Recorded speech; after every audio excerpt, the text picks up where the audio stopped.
Je vais proposer 3 points, donc en partant, une entrée sur la question du corps noir comme un objet sociologique. Montrer en quoi sa construction sociale rencontre le concept d'afro-péanité. Je vais ensuite explorer les leviers de la conscientisation qui sont proposés dans le cadre des mobilisations et tout le mouvement afroféministe, mais le but étant d'ensuite questionner comment l'école peut prendre sa place dans ce travail d'éducation. Le corps a un rôle, en tout cas il occupe une place importante dans ce processus, tout simplement parce que c'est notre corps, c'est l'apparence physique qui relie tout individu à son environnement social. Et cette corporéité, par contre, s'inscrit dans, en tout cas, elle permet d'être classée et elle s'inscrit dans des rapports sociaux qui vont l'intégrer ou l'exclure de certains groupes de référence. Il se trouve que pour les femmes noires, cette construction se fait par, en tout cas, la construction du femme noire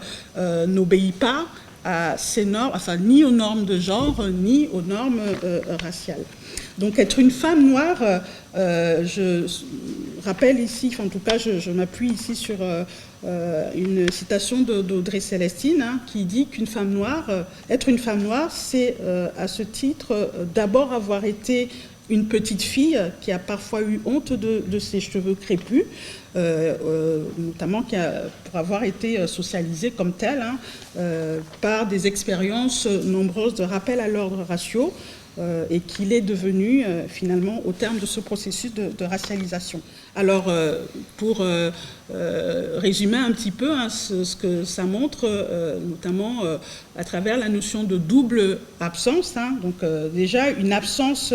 c'est-à-dire une invisibilisation dans différents secteurs, notamment le secteur cinématographique. On a par exemple l'ouvrage « Noir n'est pas mon métier » qui a été mis vraiment en avant cette invisibilité dans cet espace, mais une présence aussi, donc double absence et présence, une présence qui interroge le rôle et les attributs qui perpétuent les représentations abjectes du corps noir. C'est une question qui traverse l'espace scolaire, qui lui aussi est un espace d'apprentissage de l'ordre social raciste et genré. Et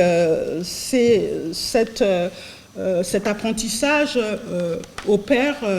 dans le champ scolaire au moins à 3 niveaux, dans les pratiques enseignantes, dans les matériels et supports pédagogiques, mais aussi dans la sociabilité juvénile. Je passe sur la question très importante dans les sociabilités juvéniles, la question du domaine sentimental, donc les violences sexistes et sexuelles, où là, ces violences opèrent, y compris même à l'intérieur de la communauté, où la misogynie noire, ça aussi, ça a été mieux, ça commence aussi à l'intérieur, et les corps noirs, les corps de jeunes adolescentes sont souvent moqués, notamment par la question du colorisme qui est encore malheureusement très forte. Alors il y a beaucoup de leviers qui ont été mis en place par, notamment par toute les féministes qui appellent à prendre la parole de diverses façons, prendre la parole pour combler ces lacunes-là, prendre la parole pour proposer d'autres récits, des contre-récits, et là le concept d'afropéanité est très intéressant parce qu'il ici constitue une autre manière, en tout cas un pouvoir, une résistance à ces assignations identitaires. Donc là, il y a une force qui est de pouvoir se nommer soi-même, ce qui n'est pas un luxe quand on est une personne minoritaire. Il y a ensuite la dimension de l'afropéanité, donc je terminerai par là, hein, comme un horizon de justice et d'émancipation. Et là, je m'appuie sur la notion de justice sociale telle qu'elle a été développée par Nancy Fraser. Donc il y a de l'égalité, de l'identité aussi, parce que voilà, il y a aussi la manière dont on s'identifie soi-même, ou dont on est identifié, mais il y a aussi la question de la représentation.